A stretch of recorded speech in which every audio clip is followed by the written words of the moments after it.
Let's take a look at some trig identities, which is what today's lesson is. First thing that I want you guys to kind of know is, well, we know the or at least the three basic trigonometric functions. There's sine theta, there's cosine theta, and then there's tangent theta. And just to be clear, if I wanted to manipulate everything in terms of sine and cosine, I could say that tangent of theta is equal to sine theta over cosine theta. And that's stuff we learned when we were studying the unit circle. And so not only are there these three trig functions, there's also the reciprocal trig functions, which are reciprocal of sine, which is cosecant of theta, which is 1 over sine theta. There is secant theta, which is 1 over cosine theta.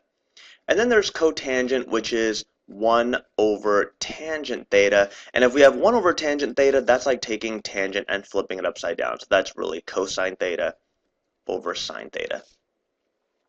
So here are some basic trig identities or trig functions, six basic trig functions that you guys should already know.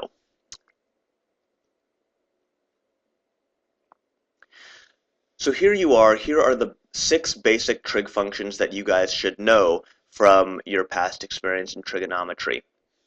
What we're going to do today is we're actually going to use these trig functions to kind of determine a few other trig identities, which we're later on going to use in the next lesson in order to verify trig identities. But we're not quite there yet. The one trig identity that I want you to know is what we call the Pythagorean identity. And let me just go and type that in. Hold on. All right, the Pythagorean identity says that sine squared theta plus cosine squared theta equals 1. Now, where does this information come from? Let me just go and delete these real quick. Well, this comes back from the unit circle. So if I was to say, just draw a quick little unit circle here, remember the unit circle has a radius of 1, all right? And so if I was to expand this as a triangle, right, my hypotenuse would be 1. Now, if I take any radian I want on the unit circle, let's say this looks like pi over 6 to me. At pi over 6, remember our coordinates are rad 3 over 2, comma 1 half. So this is rad 3 over 2, the length of this leg. 1 half is the length of the height. Now let's see if this is true. If I use the Pythagorean theorem on this triangle, does it hold true? Well, if I say rad 3 over 2 squared plus 1 half squared, does that in fact equal 1 squared? Well, 1 squared is a piece of cake. That's 1. 1 half squared is 1 over 4. And then rad 3 over 2, remember we apply the exponent to both, so rad 3 squared is 3 over 4. 3 plus 1 is 4 over 4, which does in fact equal 1. Now that is true for any of the radians on the unit circle.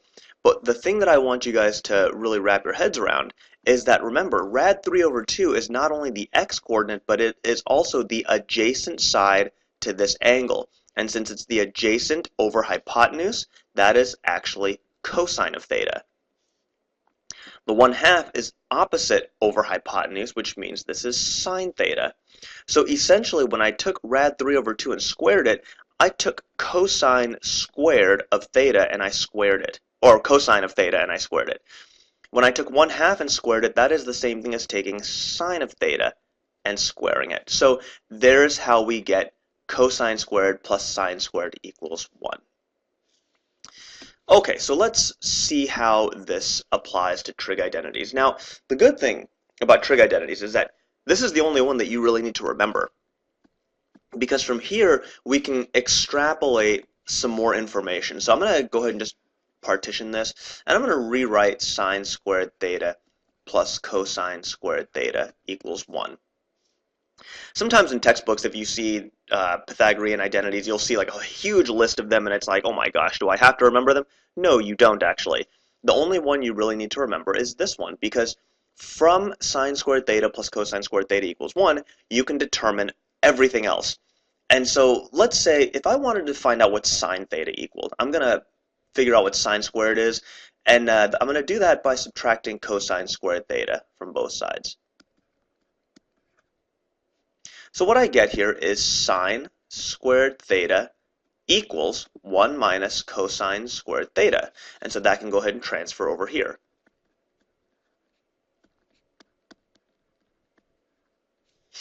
All right.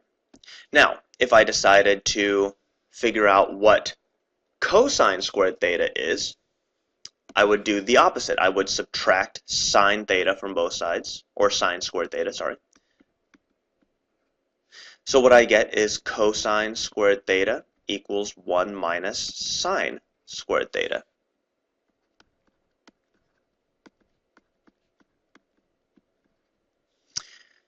All right, so there we go. These are some basic trig identities or Pythagorean identities. But the list can go a little longer. What if I wanted to create a cosecant? If I wanted to create cosecant, I would have to divide 1 by sine squared theta. But if I do that to one side, I have to do it to everything else. So sine squared theta here, divide by sine squared theta. And so what I end up getting is 1 over sine squared theta is cosecant squared theta. And that equals sine squared divided by sine squared is 1, plus, this time, cosine squared theta over sine squared theta is cotangent squared theta. All right? Now, hopefully I can start moving a little bit faster and say that cotangent squared theta is equal to, looks like, cosecant squared theta minus 1. And I did that by subtracting 1 from both sides. Well, let's see if we can't create secant. If I create secant, I'm going to divide everything by cosine squared. Well, that gives me, let me scroll down here a little bit. That gives me secant squared theta equals, well, let's take a look at our chart here. Sine squared over cosine squared, that is tangent squared theta plus 1. And from here, you can ascertain that tangent squared theta is equal to secant squared theta minus 1. So this is where that big list comes from that sometimes you see in books, Pythagorean identities. Again, you only need to really remember the first one. And again, you can kind of derive that from the unit circle. The next ones that I want you guys to know are what we call the even-odd identities. Hold on for 1 second. In order to understand even-odd identities, let me just give you one. If I say sine of negative theta, you have to kind of understand what this is doing in terms of graphing. So let's take a look at our basic sine graph, and everyone should know that our sine graph looks like this. And what happens when I put a negative inside the theta is it takes every single value and it reverses it. It makes it negative. So just like how we in previous graphs, if I said, say, y equals negative x squared, it would flip it upside down. A negative inside the parentheses here is going to flip it horizontally. So we're going to have a rotation about the y-axis. All right, so if you can imagine that happening, that's exactly what's going on. But you don't actually have to imagine because I'm going to do it for you. Whoops, wrong tool. Okay, so here we have our sine graph. And so what I'm going to do is I'm going to flip it horizontally for you. So here we go. 1, 2, 3, go.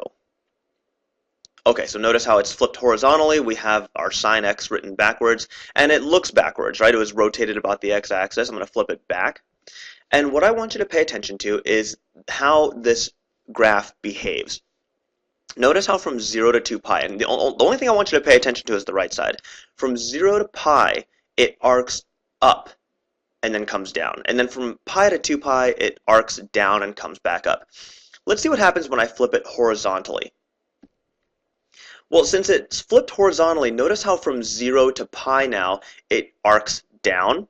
And I notice that these are negative, but keep in mind that because the whole thing had to get flipped, just bear in mind that it really is moving from 0 to pi. From 0 to pi, it's arcing down, and then it's arcing back up, which makes sense, right? I mean, it has this wave kind of motion, so it makes sense that what was up was down, and what was down is now up. So I'm going to go ahead and flip it back. But I'm going to show you what happens if I flip this thing vertically.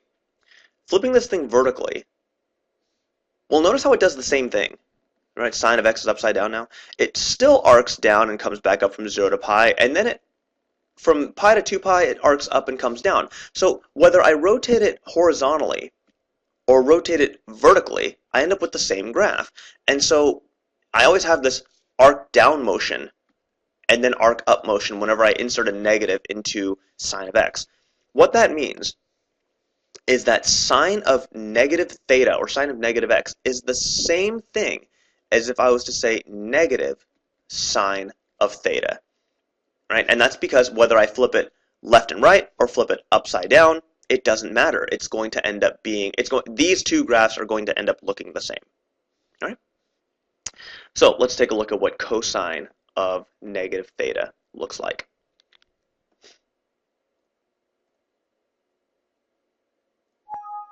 Do not save that. Cosine. Okay, cosine. Well, let's see what happens if I flip this thing horizontally. Well, notice how everything is backwards except the graph. The graph stays exactly the same. And whether I flip it horizontally and horizontally, it doesn't matter. So, what does this mean? This means that cosine, when I put a negative in for theta, I actually get the exact same graph. So cosine of negative theta is the exact same expression as cosine of theta, and that has to do a lot with the fact that sine is what we call an odd function, and cosine is what we call an even function, right, which is why they're called even-odd identities. Let's take a look at what tangent of negative theta looks like. Tangent of negative theta.